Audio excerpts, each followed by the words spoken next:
Hello, everybody, and we shall start seeing some people come in. You have chanced upon, or intended to be here at Cyber Defense Strategies, the second instance of that for this week. My name is Shane Murphy, and I'll be hosting for this evening. George will be doing the lectures. It's just 7 o'clock, and we will wait until the lecture theatre, as it is, the auditorium, fills up a fair bit before we commence proceedings in proper. So just give us 5 or 6 minutes to let everybody come in, and then we'll start chatting, and we'll put up the title slide in a minute too. So in the meantime, feel free to chat on the chat and tell us where you're from and what you've been doing and what the weather's like. We're here in Melbourne, and it is cold because it's the first day of winter here.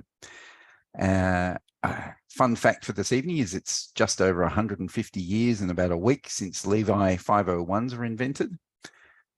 Apparently it was the rivets on the pockets that made the difference between them and everything else when they first started.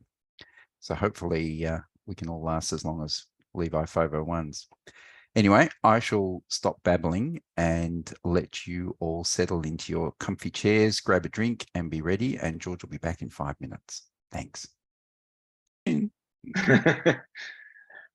right.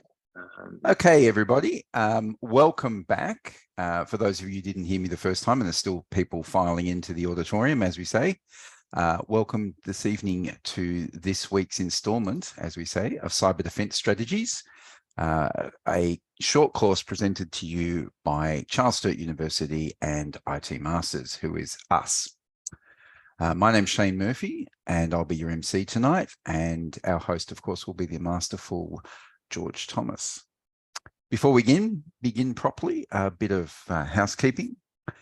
We encourage that everybody asks questions and keeps chatting amongst yourselves, and we use 2 methods to do so. So if you've got a question about the content of the course, then click on the Q&A section and pop your question in there, and we will get to those questions sometimes at sections during the run of the subject, and at other times we'll have a bigger question and answer section towards the end.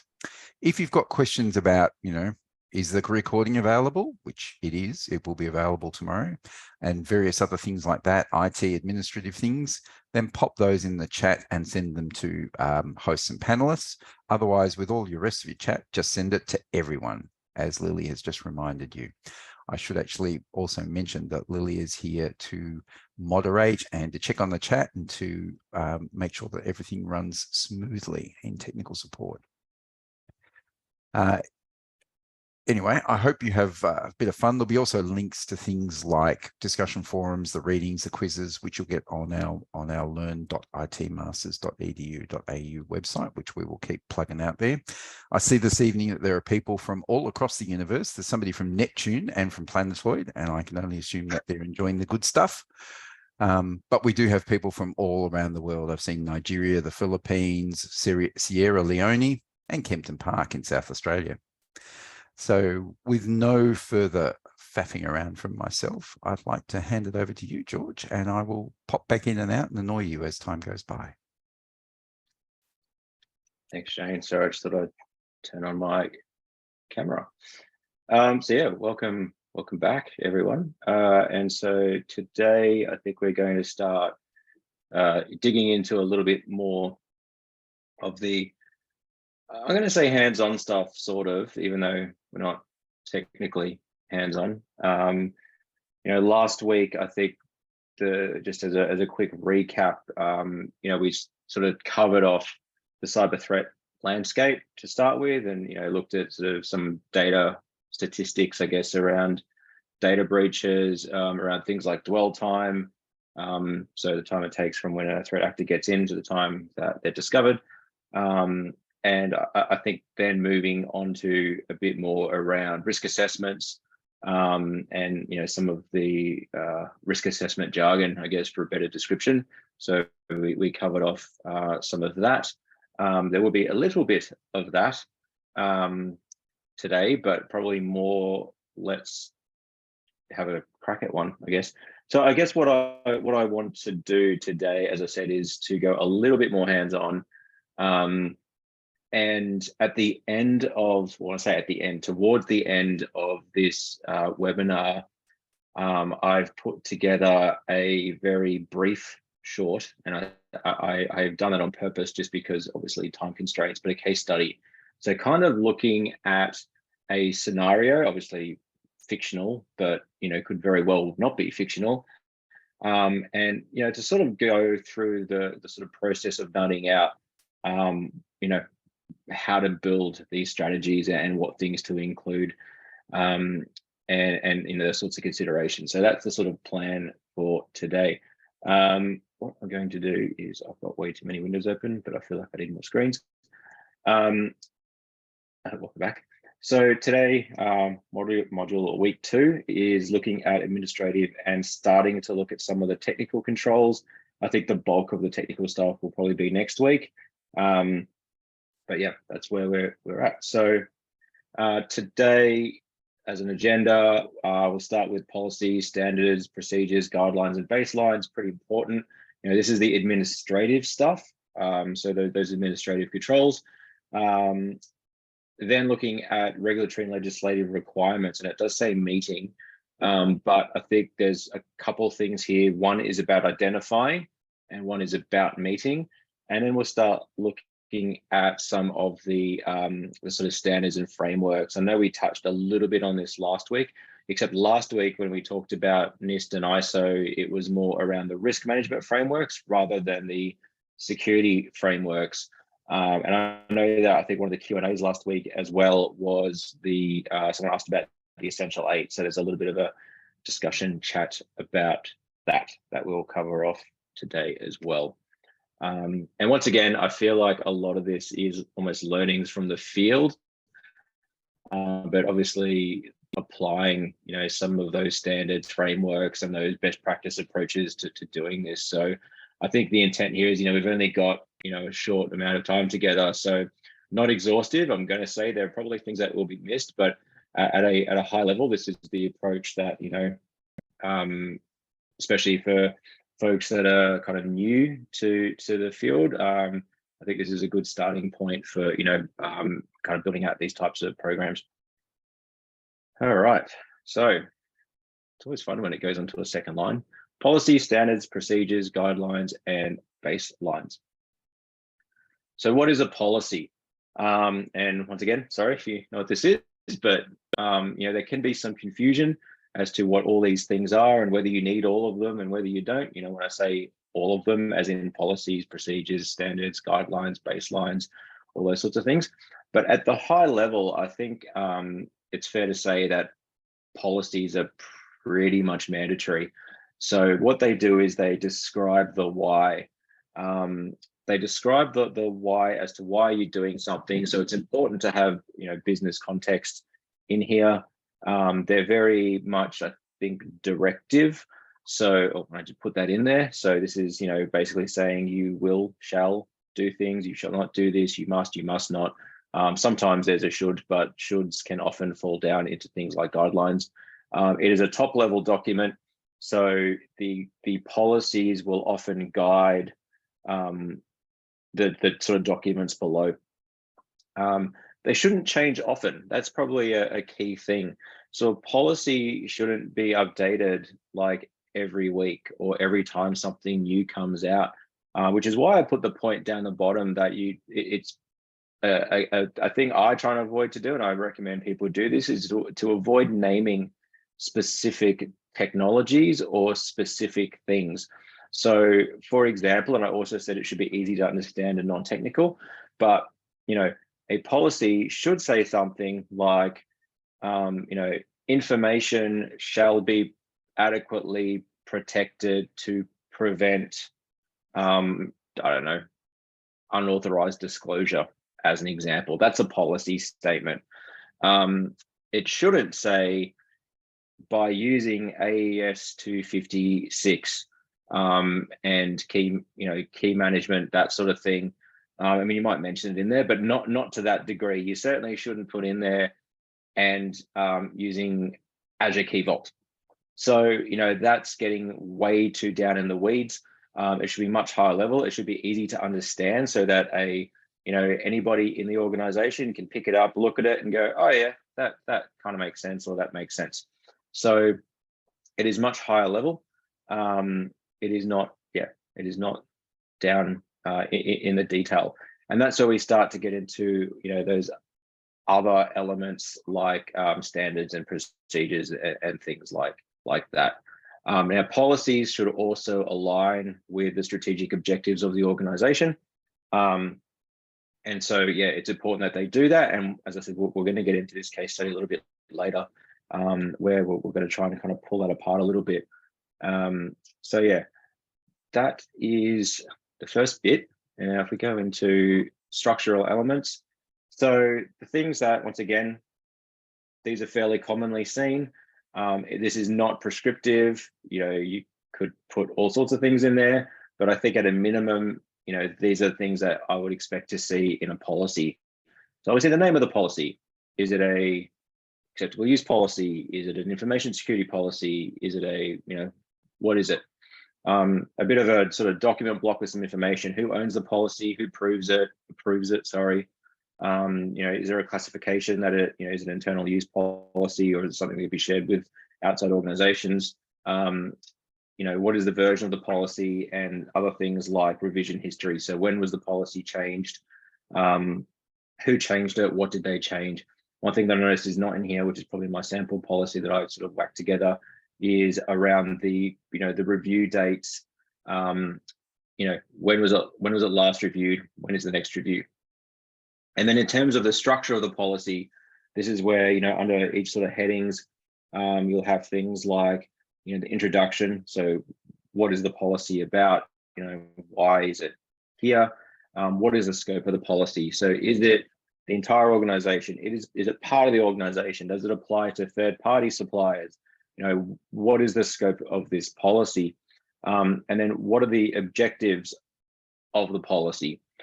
So is the policy designed to protect a particular system? Is it designed, for example, a common statement would be something like the objective of the policy is to protect confidentiality, integrity, and availability of information systems at the organization. That might be an objective of the policy. Interestingly, I think around space, but you then would follow that on with the principles. So what are the requirements of that policy? And then who's responsible for each of the elements for that policy? So, for example, senior management is typically one that is responsible for the information security within the organization. In other words, if a breach were to occur, they would ultimately be responsible for it. So it may say something like that. And it may say, the infrastructure team is responsible for this, and users are responsible for ensuring information security as part of their roles. Those are the sort of responsibilities. Sometimes there can also be an exception process that goes in there. So if an exception needs to be sought for a certain policy, for example, then, what is the sort of requirement there? Things like, maybe the CISO needs to approve that. It will be reviewed annually in terms of that exception, things like that. So those are the sorts of structural elements that could be included in those policies. So if I look at a policy statement example, this is an example of a statement that might be within a policy. As you can see, it's not saying something like, thou shalt install, I don't know, McAfee antivirus or whatever. It's more broad. So it's saying that all computer systems shall have anti-malware protection installed to help prevent the spread of malware and viruses. So what you could see just by reading that is, what is the requirement? So all computers shall have anti-malware protection installed and why? To help prevent the spread of malware and viruses. So that's really what this is about. And I hope that makes sense. This is intentionally blank because I said not the most prettiest formatted thing, but if we look at a sort of very basic example here, information security policy, this one really aligns with the ISO sort of example of what a policy should look like. So if you get your hands on, I think it's 27003. You'll see, well, probably not the document block, but the structure is very similar to that. So here, document information security policy version 1, CISO owns it. Who's the approver?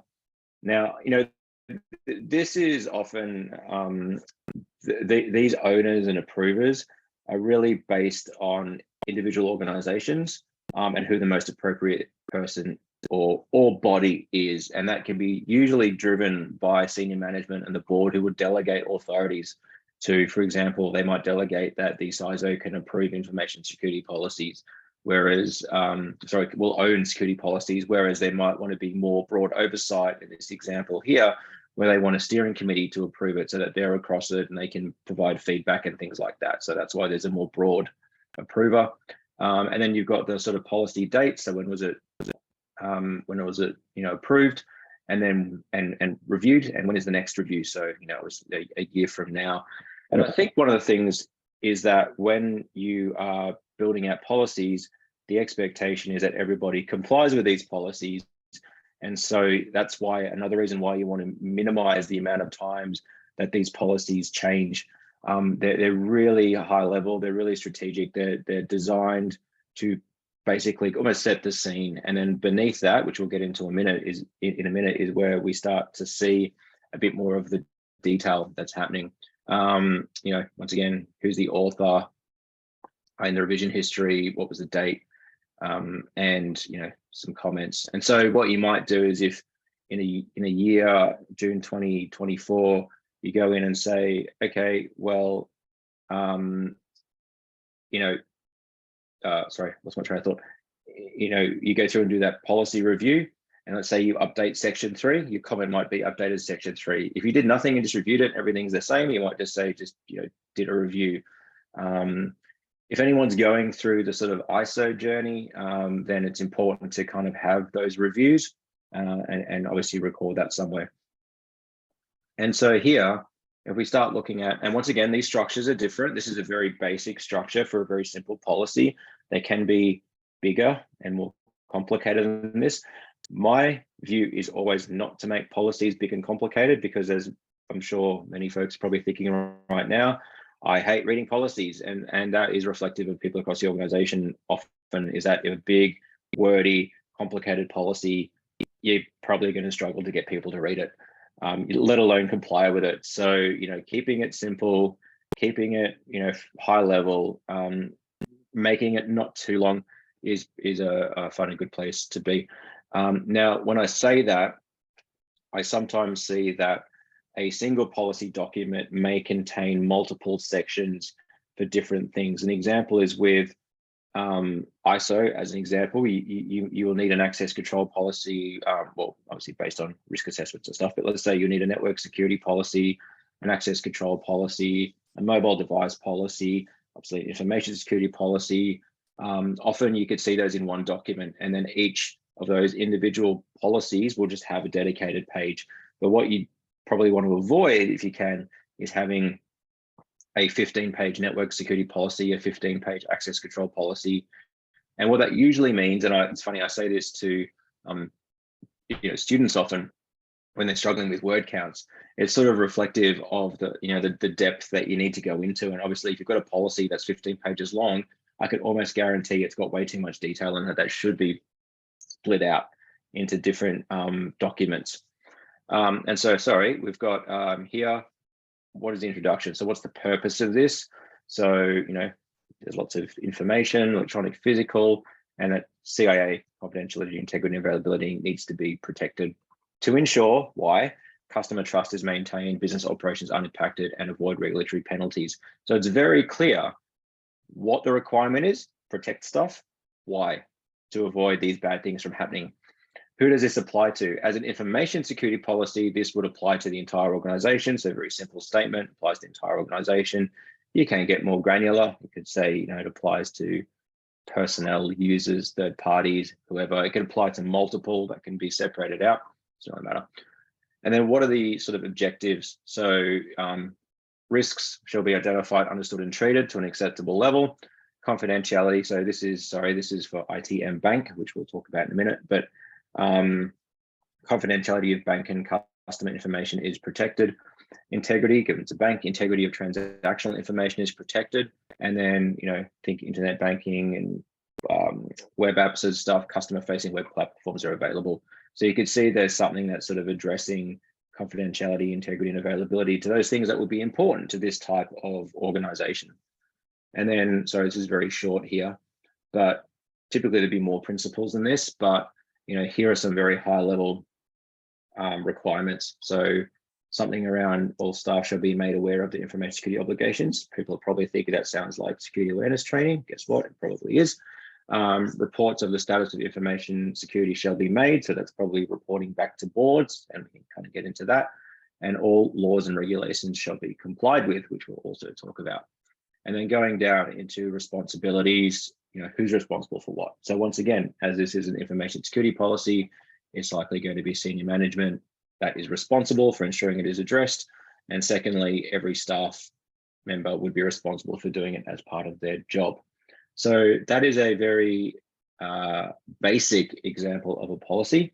I can also just sort of share this up in the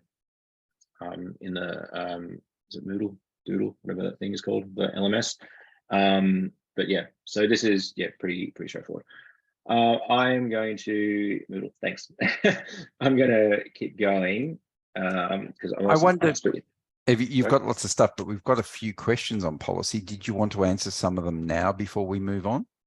Yeah, why not? It's the fun part of the dive, I know. What's the difference between a policy and a framework? Can we use them both interchangeably? This is funny. I find there's a lot of ambiguity in, I don't know if it's just this industry. I treat them differently. A policy for me really focuses on, the requirements they're like directives. So a directive would say, these are all the things that you must do or shall do. So it's very directive driven. It is more strategic and higher level in nature, whereas a framework is more something that you follow. So it's often less prescriptive. I'll give you an example. If I had and often a framework might have a little bit more technical detail in it as well. So, but if I, for example, said that as a policy, thou shall, I don't know, protect customer information, that would be a policy statement.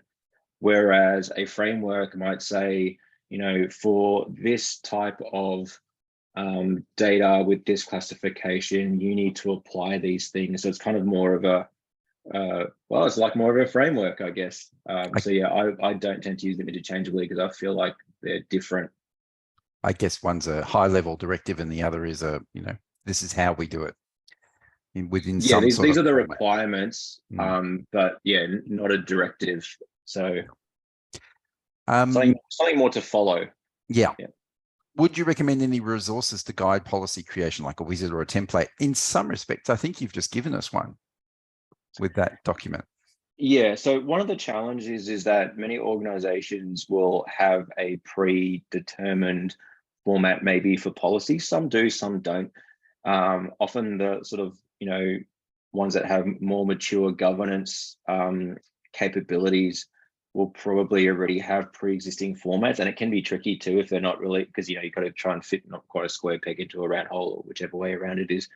But something like, for example, ISO 27001, there is guidance as part of 27003 on how to sort of structure, and there's policy examples and things like that.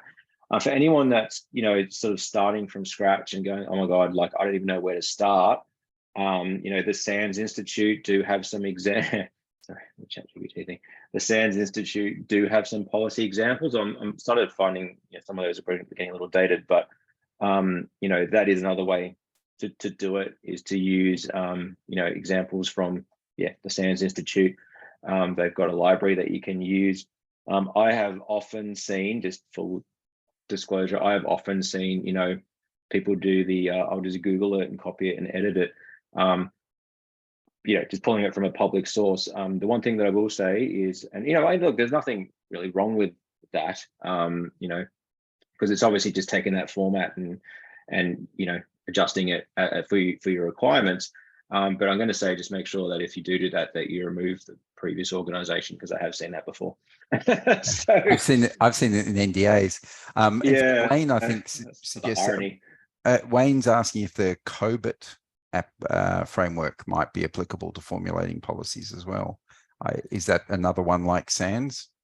COBIT is the ISACA one, and Right. yes, it is. We do touch on, I think there is a slide here talking about COBIT as one of the sort of standards frameworks. Standards and frameworks that you can use. So yes, you can do that. COBIT is the one that I believe it's ISACA from memory. They maintain that. Yep. I will only do a couple more questions and we'll catch up with the rest later on. A couple of people have asked about legal stuff. Somebody's already asked if they can copy and paste other people's documents, and somebody has also said, do we need legal to get involved? I suspect those two things are sort of related, really. They're probably, so one about copying and pasting documents, as I said, using someone, if someone publicly publishes a document as a policy, and you've got, you need to start somewhere, I think I think everybody does that, right? Like going, okay, oh yeah, these are the sections that I need to put in my policy, and these are the things, and that sort of thing. So it's good if you're starting from scratch. In terms of getting legal involved, I think that question is probably more geared around the content of the policy. And so when you talk about, for example, we're going to touch on legal, regulatory, and contractual requirements, there might be a need to have legal involved. There's also potentially, depending on the policy, the need to have legal involved, making sure that the directives are actually compliant with, laws and things like that. So, and one that comes to mind a lot is things around like, workplace surveillance and stuff like that. So there might be an information security policy where that needs to be considered.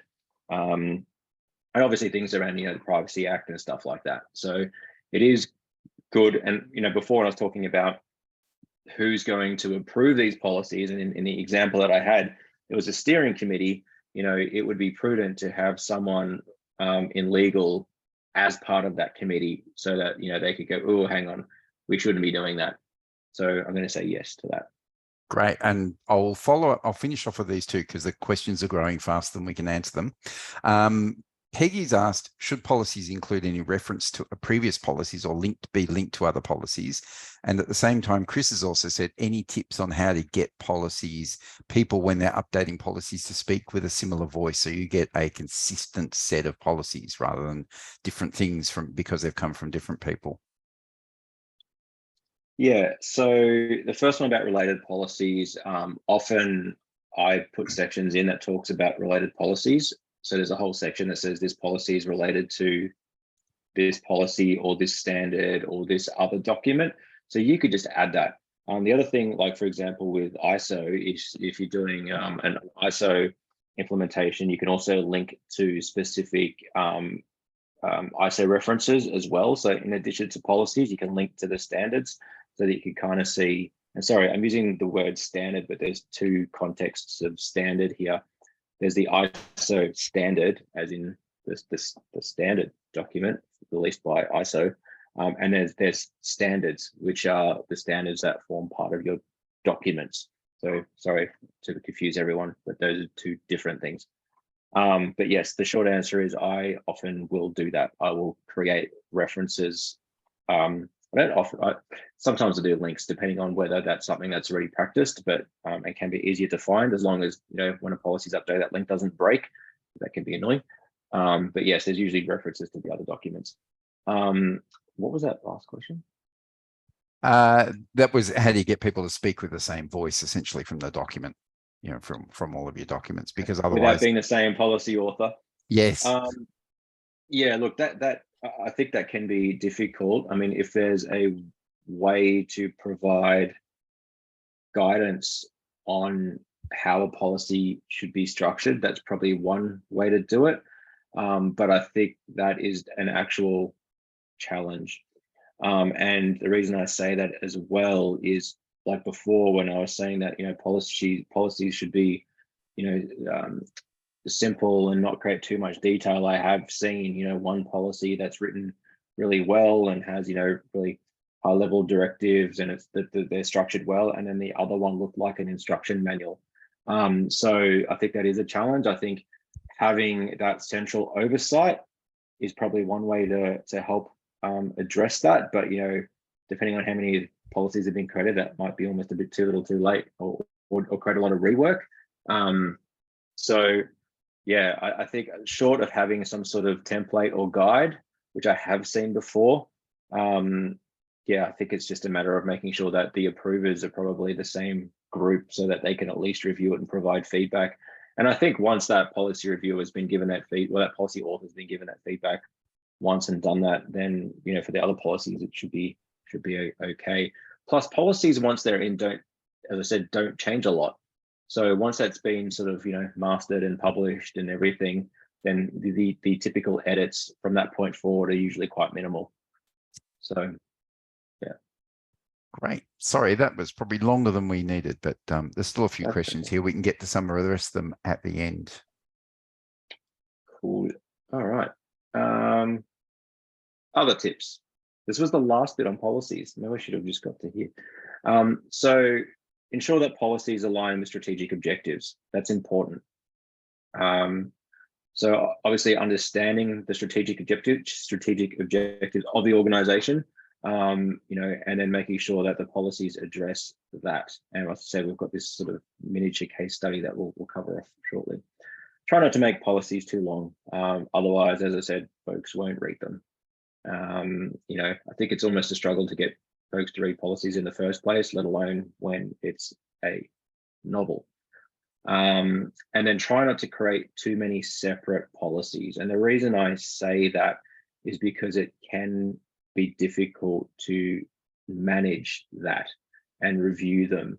And that's what I was saying before. I find what often works well is one policy document with sections that address each of the requirements. So an information security policy that's overarching, and then within there, you've got something on network security, you've got something on access control, you've got something on encryption, you've got something on, I don't know, backup, whatever you need. What that does mean is that document will be quite potentially lengthy. I'm going to say probably about 10 to 15 pages, but for information security, about 10 to 15 pages usually, but you've only got 1 page or half a page on each of those things. And as I said, once again, very directive, very high level. So, once again, point out in each of those sections. So for example, access control, what is the need for access control? Like, why are you doing this? And then some statements on access control. Access shall be controlled. Those sorts of things. So, cool. So that is policies. Standards. So once again, policies I tend to focus on, and then we start to fly through stuff. So standards are the what. So what is required? So as I said before, you don't put this stuff in your policies, and I have seen this in policies, but remember who the audience are. You are going to want to have, and when we looked at that policy example before, the information security policy applies to everyone in the organization. If I send everyone in the organization, hey, you need to use AES 256-bit and use key management and rotate your keys every 365 days, I could tell you that that's going to be understandable by probably only a few more technical folks that probably, then everybody else. So, and at that point, it becomes a bit of a, well, I don't think this, why am I reading this? Like, I don't understand what's going on. And then how do you expect folks to sort of, understand and agree when it's full of jargon and stuff? So this is where standards start to come in. So so the policy will say, information shall be encrypted. You could go to encrypted while being stored or while being transmitted, so encryption at rest or in transit. But once again, think about the audience and that it's understandable, but they don't need to know what algorithm or what key strength or about key management or anything like that. Like, they don't care. They just know it needs to be encrypted. And so this is where your standard will get into those details. So when encrypting at rest, you might say, okay, it has to be AF256. you probably put down some of the, the ciphers and things like that and these will change more often because, as I'm sure many of you are aware, often there'll be vulnerabilities found and ciphers will be deprecated or new things will come out. And so there's going to be adjustments here. But what you're doing is you're now just adjusting this in the standard. So the policy is not changing. It's just saying you will encrypt stuff. But the standard is going to say, okay, this is the best practice. This is what everything needs to comply with. And so that's where that's the encryption example. That would happen in this particular document here. So that's really the detail, the what. So what needs to be done.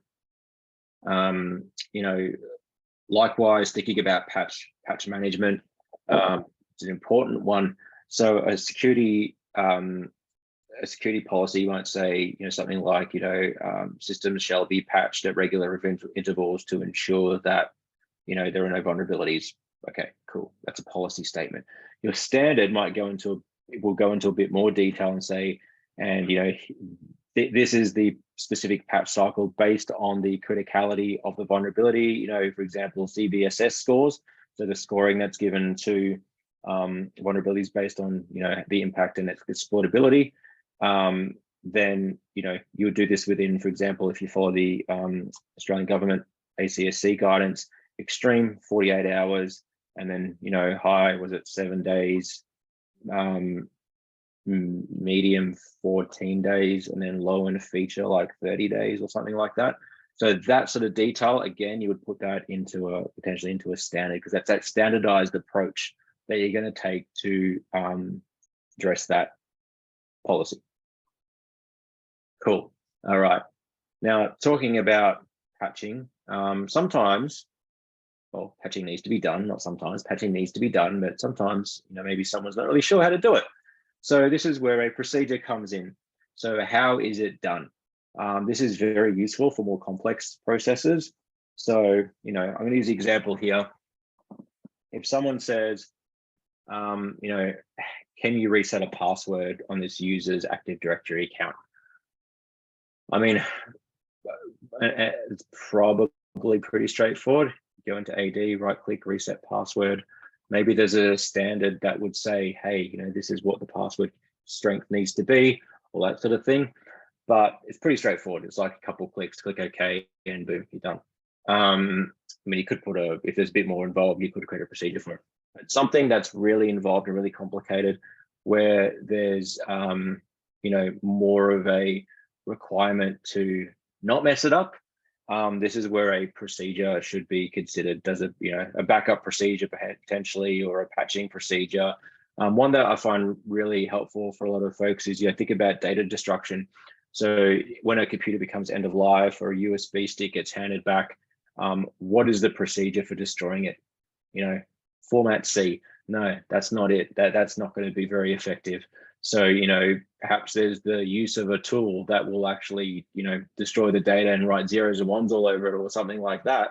That's going to be a little bit more complicated. And so for someone to just pick that up and do it, they need to follow an instruction. So this is like an instruction manual. That's, this is where procedures come in. So these are really useful for that. If we once again go back, and sorry, I keep talking about ISO, but looking at an ISO perspective, ISO is a non-prescriptive standard. It does say, do you have operating procedures? But they're not going to say, well, you need to have them for this, this, this, and this. It's again going to go back to how complex is this? Does it need a procedure, or is it something that people just know how to do because they've got some experience doing it, versus one where you kind of need a bit more detail and need to get it right. So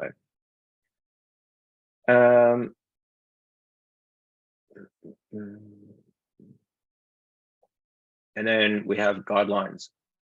See, my notes are getting shorter. These are just recommendations. So things like, you should do this, or this is something that you should consider. I mean, that's a guideline. I find that often I haven't had to do many of these. Standards, procedures, policies, absolutely. Guidelines, not so much. But if there's the need to have some sort of guidance, I guess, then, or in terms of, once again, not mandatory. So guidelines typically are not mandatory. So just bear that in mind as well. It's more of a, these are the things that you should do sort of statements. And then finally, baselines. And I put a few links to some stuff in here. But baselines are a uniform minimum set of requirements. They can also be used to harden systems.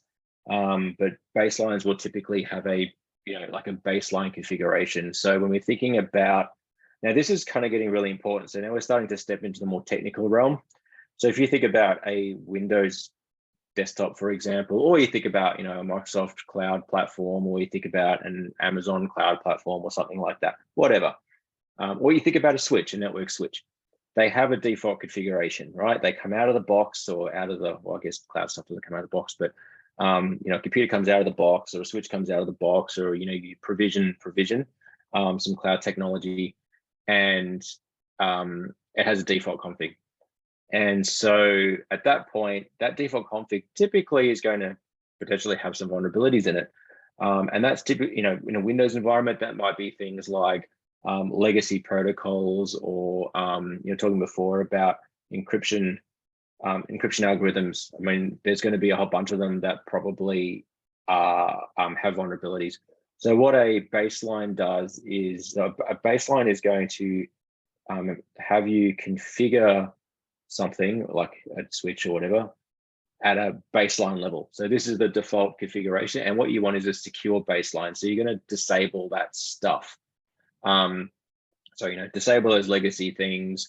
Make sure that the screen locks after 5 minutes. I know that's potentially a policy thing as well, which you might have in a clear screen policy.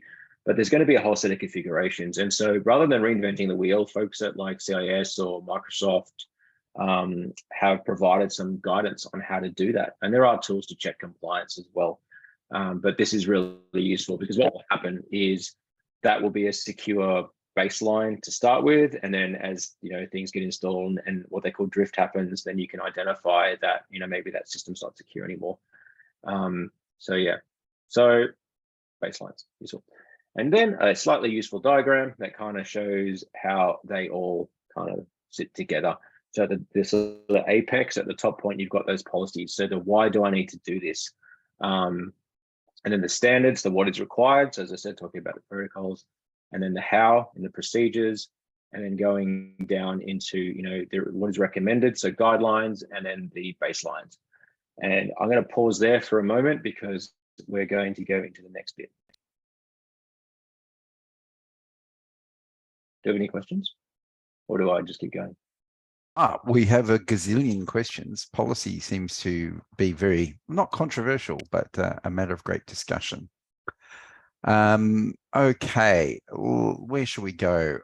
People are asking about, should we do a policy audit, for example, which seems like a sensible thing to me. Do you mean, so sorry, can we expand on that? So policy audit as in to ensure that policies have been reviewed and are up to date, or are we saying to validate that what is in there is what should be in there, which I think is going to be a bit more difficult?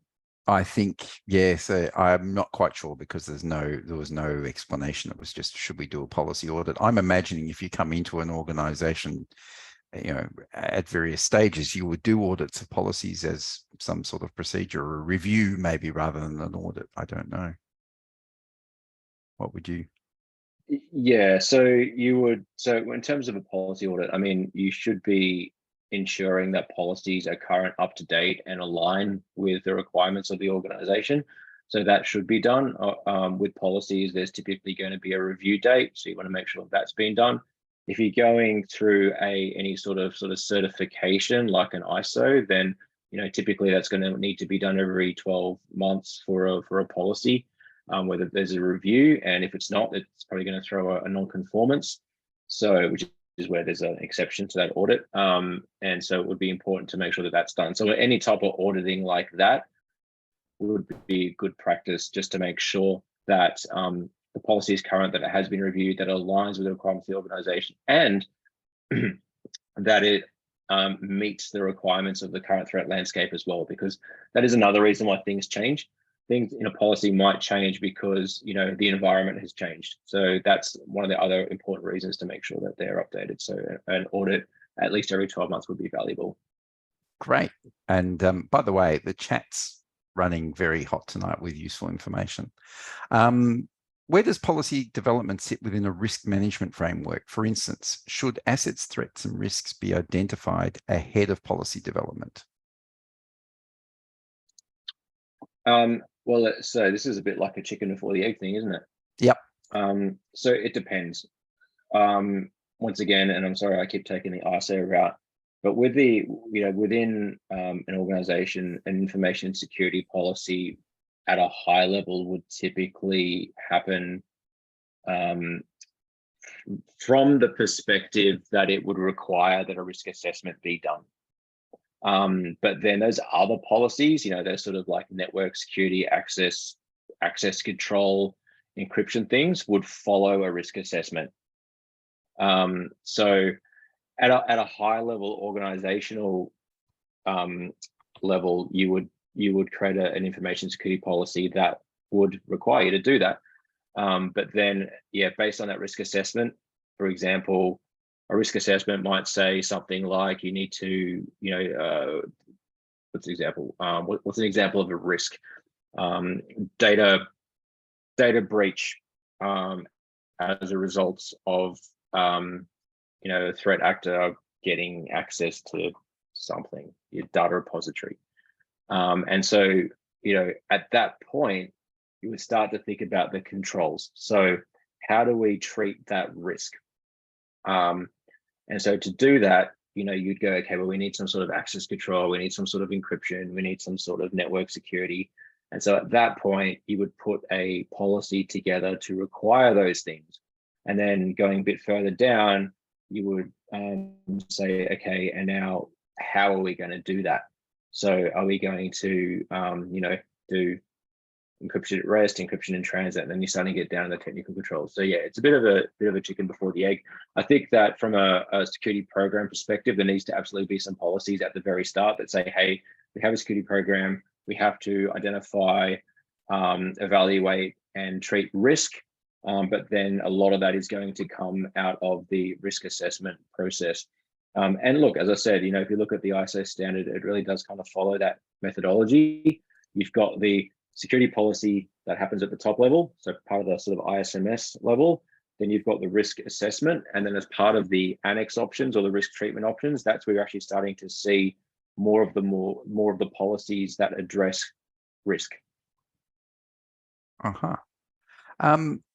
got a couple of process questions from Securo. The first one is, should there be a process for every policy? And the second one is, why are there no processes in the pyramid? I think they probably go hand in hand. They're in procedures.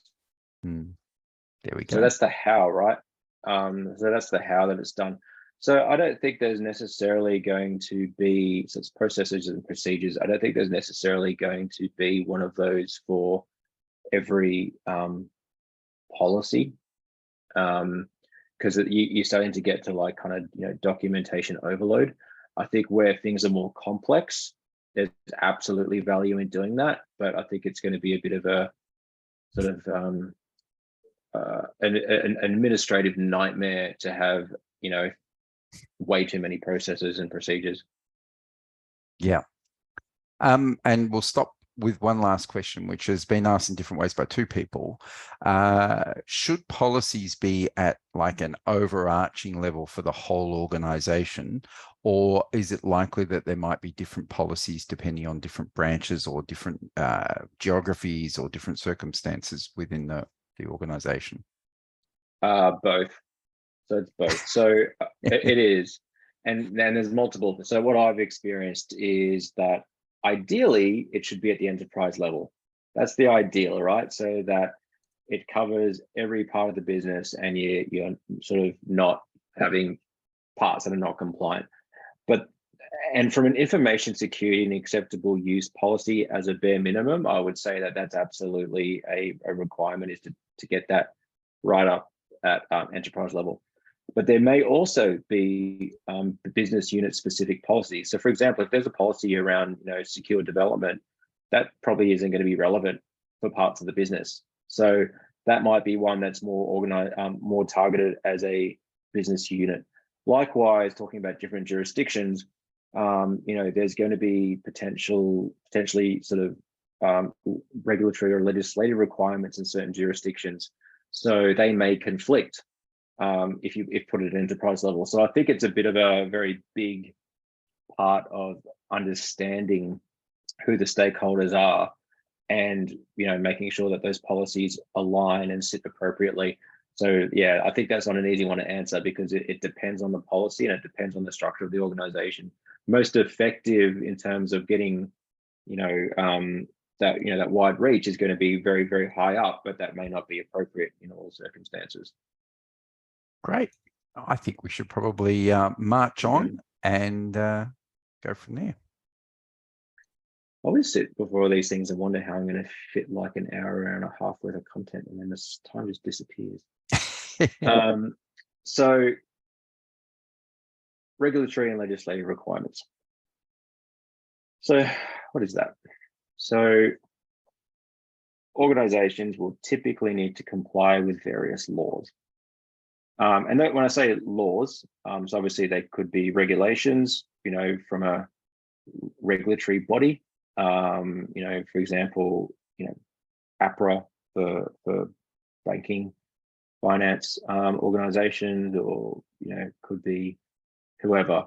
Then there's legislative requirements. So things like the Privacy Act, where every organization, every private organization over a specific threshold, 3 mil, I think it is 3 mil, needs to comply with. And then there's contractual stuff, so the stuff that you sign up for. So as it sort of says there, these could be related to privacy, spam, employment, tax, the specific industry stuff, that's the sort of regulatory stuff, could be surveillance, could be anything. And then there's also, the consideration around other jurisdictions. And so when I say that, so there's two pieces here. There's the operating in another jurisdiction. So for example, if you operate in the EU, then you need to be compliant with regulation 2016/679, so GDPR. Whereas there's also, if you travel to another jurisdiction, like when traveling, you also may need to consider what the laws of that jurisdiction are when traveling through there. So there are certain countries, for example, if you go into the US, from memory, when I say from memory, I don't remember the exact name of it, but the TSA can, Transport Security Authority can, compel you to unlock your device so that they can inspect it, and you kind of don't really have much of a choice, or you probably get detained. So those are things that need to be considered. So there's the requirements of where you are, what sort of industries that you operate in, and whether they're regulated, and then there's also considerations around other jurisdictions that you operate in or that you travel to. So yeah, so that's the first part. And so what controls address what laws? Because I'm sure everyone's going, oh, how does that work? So for example, privacy laws will often focus on confidentiality. I said often, so there are other pieces to that as well, because some privacy laws also have requirements around integrity and availability. GDPR being an example of one of those, that you have this whole right to accuracy and things like that. There are also contracts that may require controls around confidentiality, integrity, and availability. And then there are specific requirements from regulations. So for example, CPS 234 in Australia, the New York Department of Financial Services, NYDFS, has some specific regulations. In fact, the NYDFS one I thought was interesting. That came out, I'm going to say around 2016 from memory. I was still living there. And it was one where I looked at it and thought, wow, this is actually quite prescriptive. So yeah, that was interesting. What was interesting, that was quite a prescriptive thing that says, you shall appoint the CISO. you shall do penetration testing. Like, it was very much more than I'd seen previously. So in terms of, understanding this, this is a little bit of a minefield. I think this is where legal will often get involved.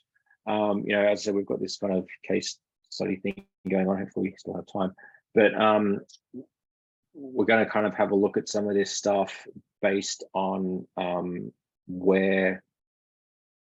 based on the sort of needs of an organization.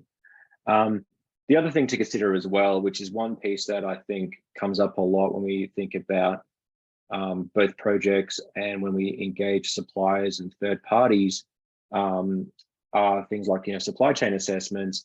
And, when you deal with third parties, and I use Microsoft and Amazon as the example before, but data often goes into, or data would go into their data centers. And so when using third parties, you also need to consider those pieces. So aside from the controls that they have to secure things, like, where is the data going is another issue as well. And I think there was that Microsoft case back in, where, what was it called? I think it was the US government tried to get access under the USA Patriot Act from memory, and someone could probably pop in the chat if they've got a reference to it, where the data was in an EU data center. So now you've got these sort of conflicts between a Microsoft, an American corporation, but their data is in the EU, which would, have some potentially some, I guess, GDPR style applicability. But then you've got, one country trying to get access using one of their pieces of legislation. So it's a bit of a minefield. And I think that, those are the sorts of things that need to be given consideration to when determining, what laws are applicable, what controls to implement, where to implement stuff, and when doing that sort of supplier due diligence piece. So yeah, I think that's an important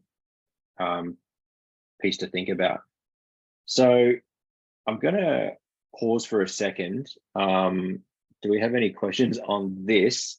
Because as I said, there's probably one more section, and then we'll kind of go into a bit of a breakdown of a scenario. Somebody's asked, what's the difference between CPG 234 and CPS 234? CPS and CPG. Isn't one the guidance and one is the actual requirements? Does anyone know? I'm not in financial services, so I've seen CPS 234 and I've looked at it. I feel like there's. Stuart says correct. Okay, cool. I think really the rest of the questions are still about policy and regulation and things like that. So let's keep going on. Data protection and privacy protection, one and the same, is the latest question. I don't know if that's necessarily exactly about where we're talking. No. So data protection and privacy protection are not quite the same. However, well,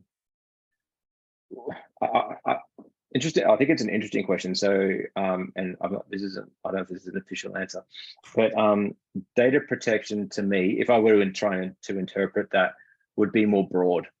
So data protection would be that sort of broad protection of data, including private information, but not solely around private information.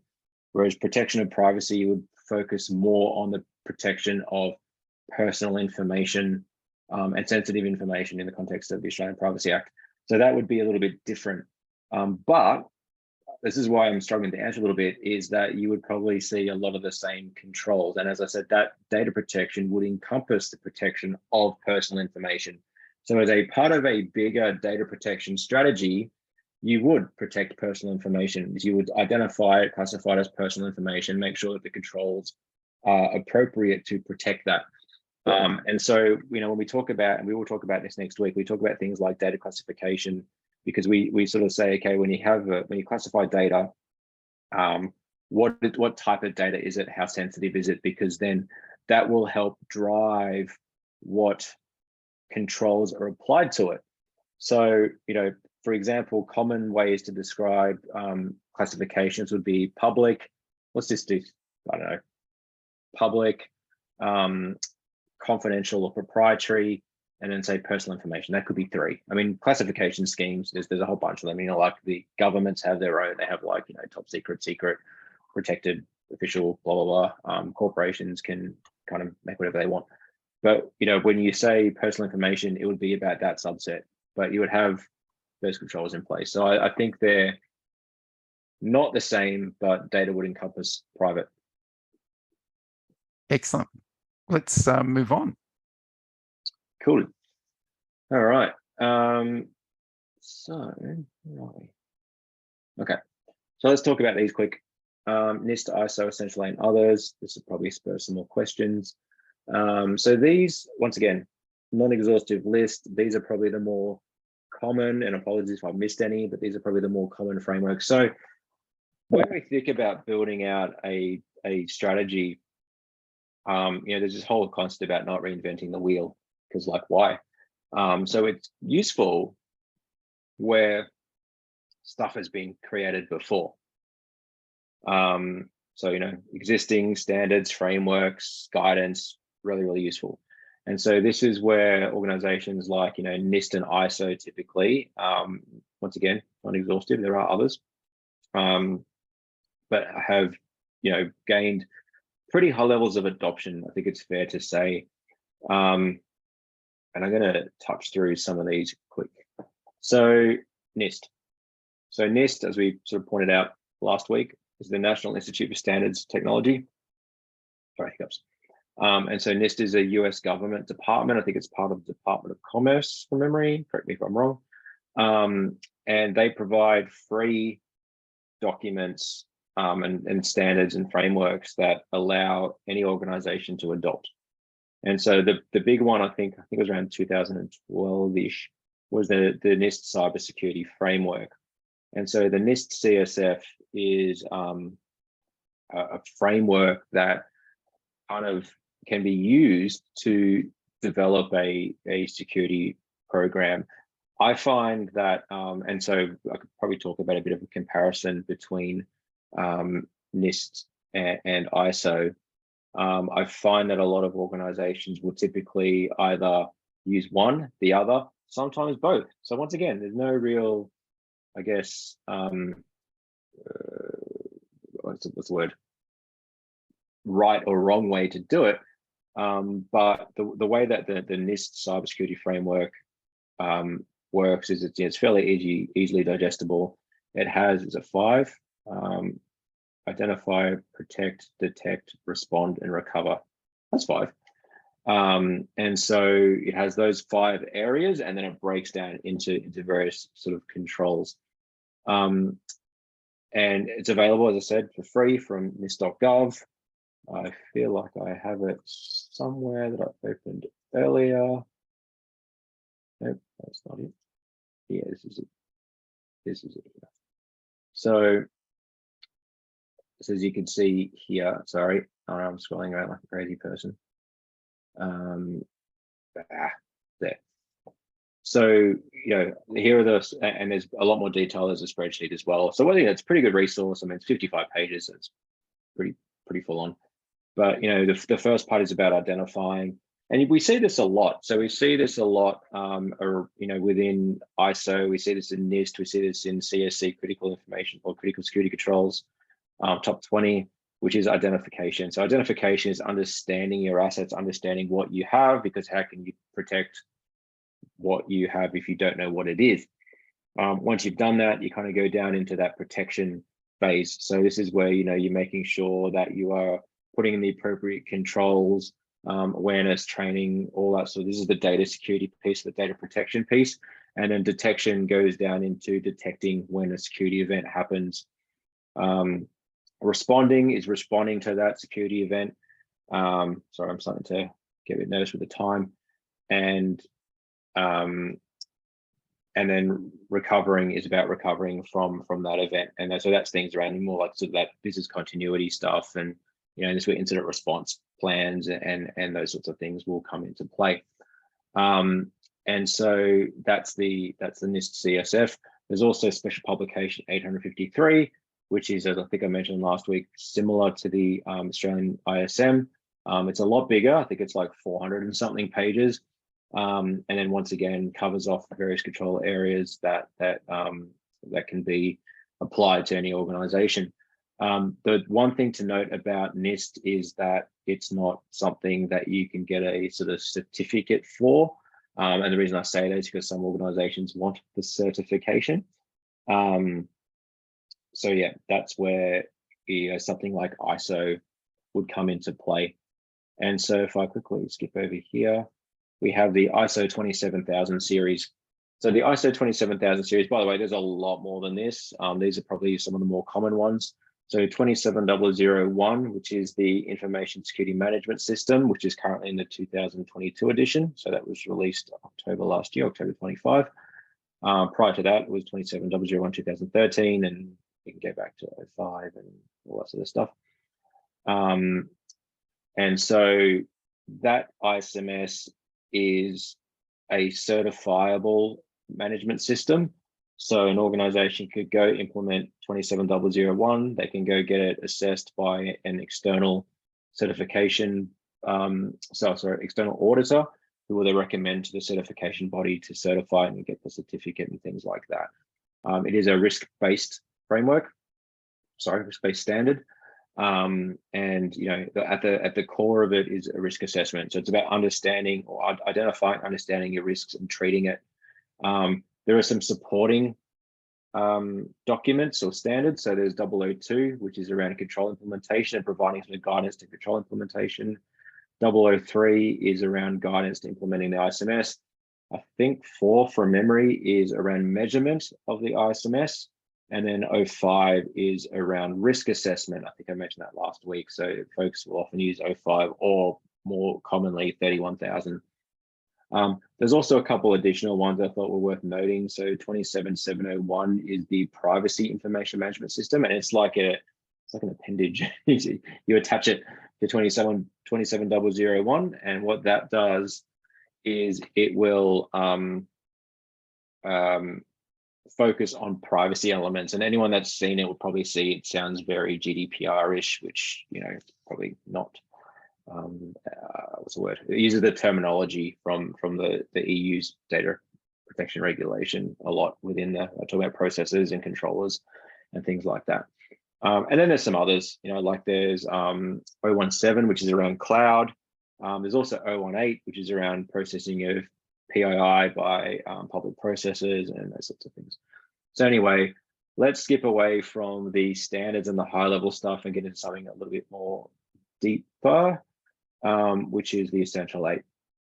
And the reason we talk about, or I like talking about the Essential 8, because I often have folks come up to me and say, hey, we've just sort of started our security journey and we hear the Essential 8 is, good. What do you think? Should we do it? And I think for an organization, once again, I'm always going to say, go do that risk assessment and make sure that you've identified your risks and look at and treat them properly and those sorts of things. But if you really don't know where to start, the Essential 8 is a good place to start. So I implemented this for the first time. It was still the ASD Essential 8. So I think it was, I'm going to say 2017 or 18. It feels like a long time ago. It wasn't even called application control. It's called application whitelisting. But anywho, so this is published by the Australian Cybersecurity Centre. So you can just get to it on the acsc.gov.au. Once again, also free to get the guidance, not free for the controls, although some of them probably are not too expensive. And what this does, and I like to focus on the fact that, yes, we talk about policies, we talk about standards, they're all administrative things. This is very technical. So everything here is a technical control. So the first one is application control, or previously app whitelisting. And so what that is it is only allowing authorized pieces of authorized binaries, authorized software extensions, batch files, scripts, all that sort of stuff. That only allows those to run. So I think the thought process behind this is that, yes, okay, antivirus, anti-malware will kind of, hopefully detect viruses and malware. But if they can't even execute, then that's kind of one up, right? That's that kind of prevention is better than detection cure thing. And so yeah, that's where this app control piece comes in. So when we think about a lot of these threats around ransomware, and threat actors getting access by running mimikatz to pull privilege creds and stuff, none of that stuff would run theoretically if app control is in place. So that's the first thing. The other thing that threat actors do is they will exploit patches. When we look at the kind of WannaCries and not pet years, I can't believe that was like 5 years ago now. They exploited was it MS17010? Okay, so 2017, which was that SMB vulnerability. Hey, if folks had patched stuff, then that wouldn't have happened. So patching applications and patching operating systems is really, really important. I did see fairly recently that there's been some chatter about, the Lazarus groups in North Korea have, sort of picked up on the use of macros for downloading malware and what do you call it? The use of phishing campaigns for harvesting credentials, which is no different from many other threat actors. But I did see that was specifically called out in some readings, a few weeks ago. And so, we used to see that a lot too with ransomware that was delivered through, Excel documents and things like that. So hardening those macros and preventing those macros from running will help prevent that from occurring. User application hardening. So, once again, this is around having those user apps hardened, not having vulnerable user apps down there, thinking about the sort of privacy and the ability for those applications to run scripts and things like that. Once again, something else that can be, exploited. So preventing that.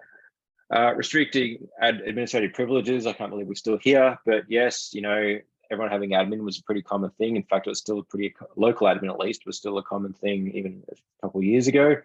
I'm hoping it's less common now, but good control, because if someone gets malware on their machine and they have administrative rights and they have it, then that piece of software would get access to, will be able to kind of wreak havoc on that machine and potentially spread. So limiting that would help.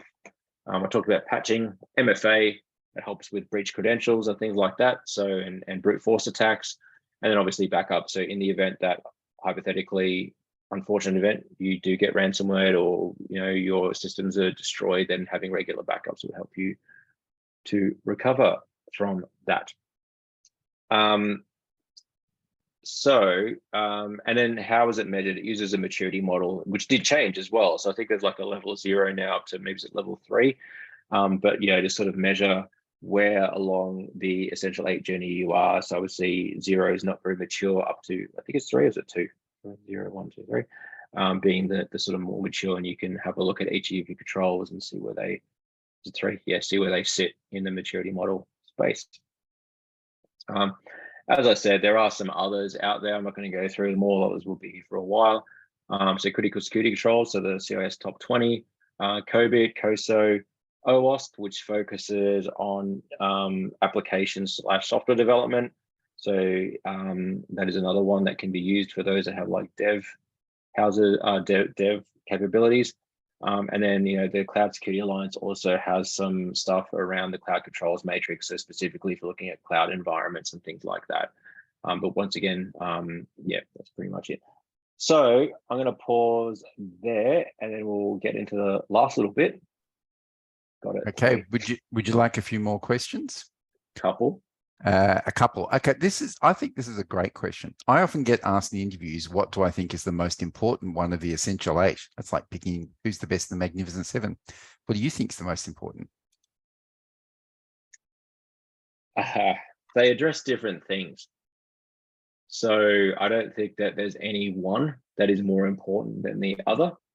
I think you can't say, well, let's just do app whitelisting but not do MFA. That just doesn't work, because they're treating different risks. So I'm going to say, yeah, all 8 of them are important. If that question is like, where do we start? Because there's 8 of them. that's going to come down to that, that risk-based decisioning. What do you think is the most likely to be exploited threat or attack vector? And then perhaps start from there. Once again, that's probably quite subjective unless you've got data to support it. So yeah, I wouldn't say, oh, let's just do one and not the other 7. I would do all 8 of them, to be honest. I do find though that you can kind of bundle them, like you could do patching apps and OSs maybe a little bit together, sort of. Some of that stuff should be pretty much already there, like, restrict admin rights and backups. So I'm hoping they're all sorted out.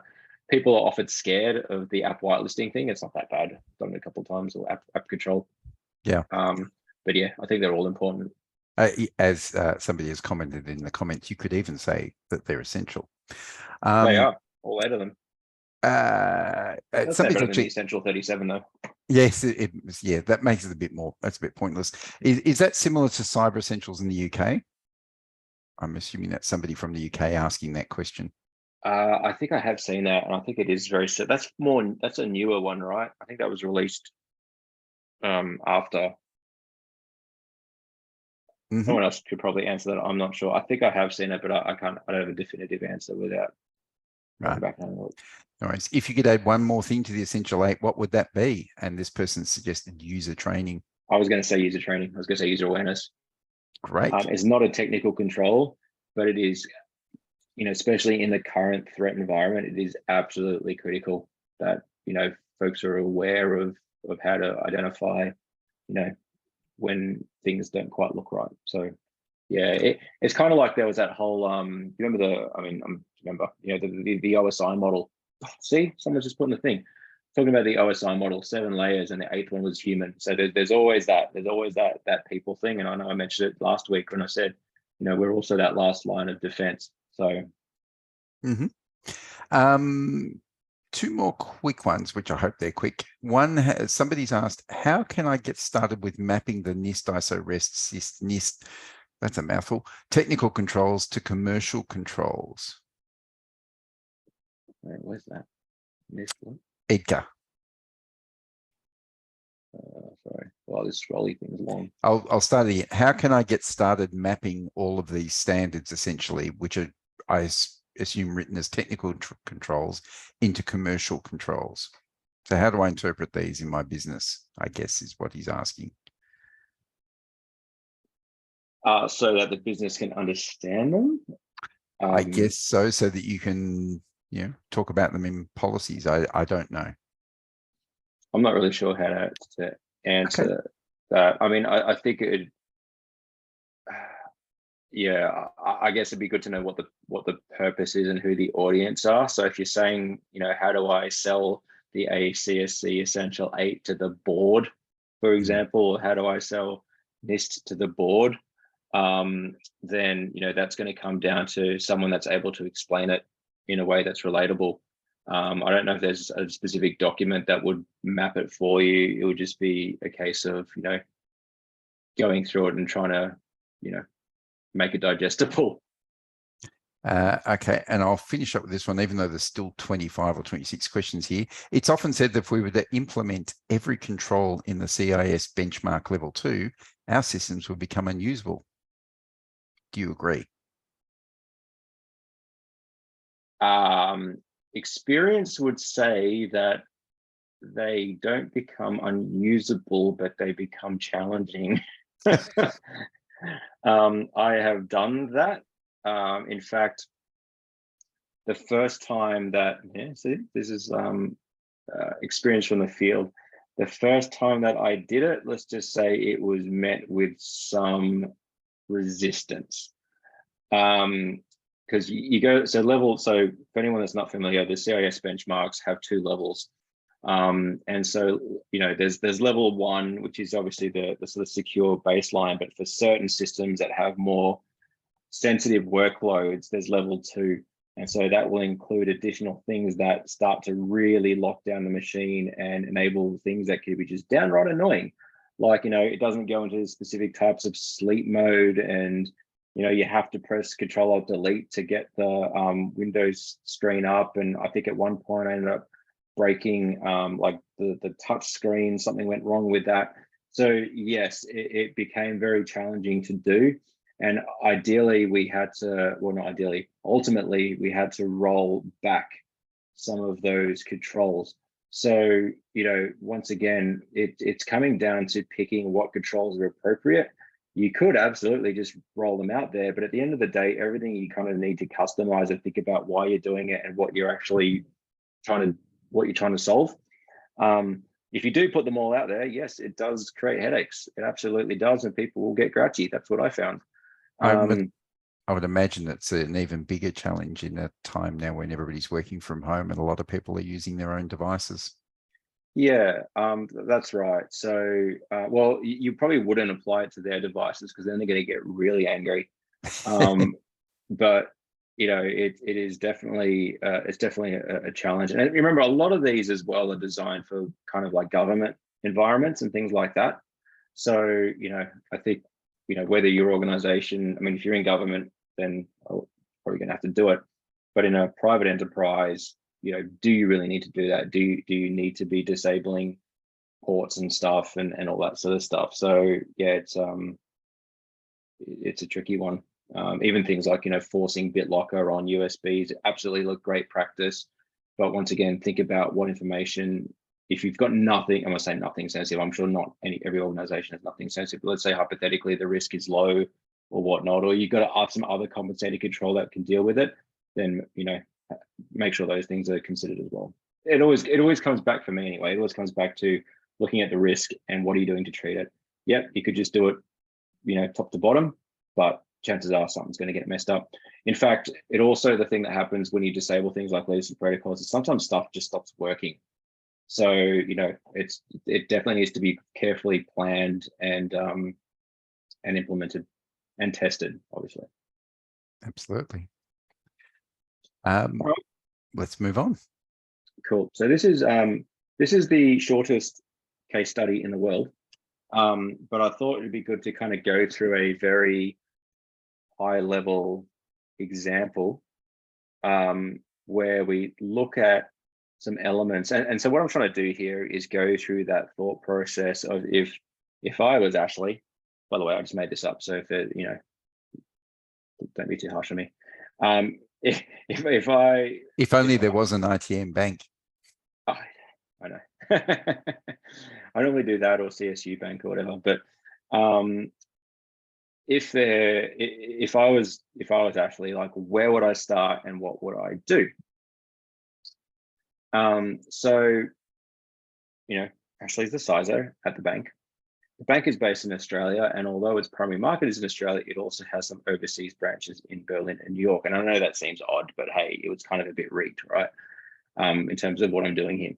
So the board are concerned about all the recent cyber breaches and have asked Ashley to come up with a cyber defense strategy to help protect the bank and its customers. So, cyber breaches. So we think about what are the recent cyber breaches. I mean, there's been tons of them, but maybe, Latitude, Medibank, Optus, Australian Bank. So they're probably front of mind. So just for context, the bank has the following strategic objectives. So to ensure high levels of trust by our business and personal customers, to be considered a trusted partner by business customers, to grow the bank both domestically and in overseas markets. And we have some high level risk statements. Now, this is tricky too, because as I said, this is a little bit rigged because these are very short, but at least it's providing some of the key things that I would be looking for in terms of, I'm looking for some risk statements, some risk tolerance indicators. I'm looking for where the organization is operating. I'm looking for strategic objectives, all those sorts of things. And I'm starting to see quite a bit of stuff popping into the chat that's useful and good. So, and then the next one is what should Ashley do next? And so if I go back, by the way, if anyone's in my class is not one of the case studies, the first thing is, the bank is based in Australia. And although the primary market in Australia also has some overseas branches in Berlin and New York. So what I'm thinking here, and the way I would sort of digest this is if we take a look at the strategic objectives that are here, high levels of trust by our business and personal customers and considered a trusted partner. So for me, I would start looking down the route of how can we demonstrate and prove that. And once again, I'm sorry to sound like an ISO broken record, but something like an ISO, it doesn't have to be, it could be a SOC 2 report, but something like that, SOC 2 type 2, which is another, independent assessed sort of attestation of compliance in terms of, security. I think that something like that would probably be really useful. And given that, this is a global organization, and I feel like taking something like an ISO would probably be a good place to start. So what I would do is I would start there, and then I would start doing the risk assessment piece. And like I said, it's going to be the shortest case study in the world. So I would start taking the risk assessment piece and start to identify what the risks to the bank are. The board has already called out that they're concerned about the cyber breaches. So I would take that in and put that in the risk assessment. I feel like if we had time, which we kind of probably don't have much time, do we? I don't think we have much time left. I think I spent too much time talking. But, looking at also the regulatory landscape and the legislative landscape. And so we can align that as well with, where are they? So Australia, Berlin, New York. So immediately, I'm going to say that they're going to be subject to the Privacy Act. That's going to be one. They're going to be subject to EU GDPR.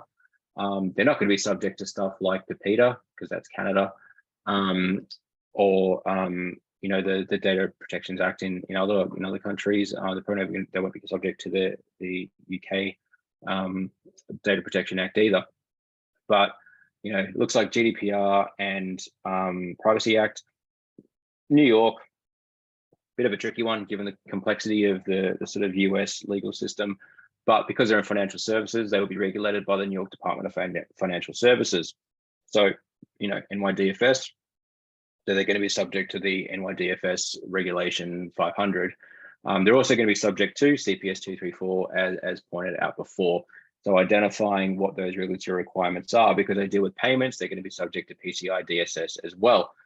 And so these are all the things that I would kind of go through. I would say, okay, well, let's do a risk assessment. Let's identify what the risks are. Let's identify the legislation. Let's identify what those legislative requirements are.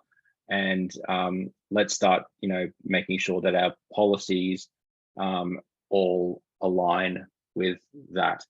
And make sure that our policies sort of address that. And then once we go through this risk assessment, and look, I'm sorry, I don't think we've got time. We'll probably continue this next week because we've got 2 weeks of that, of this, but where's my spreadsheet gone? That's down here. So what I would do is I would start putting together a risk assessment. So let's start, I would start putting this down. I would start going, all right, what are the risks? So I think data breach, as I said, data breach is a big one. What is the likelihood that that breach is going to happen? What is the impact? And then we start building out the treatment controls.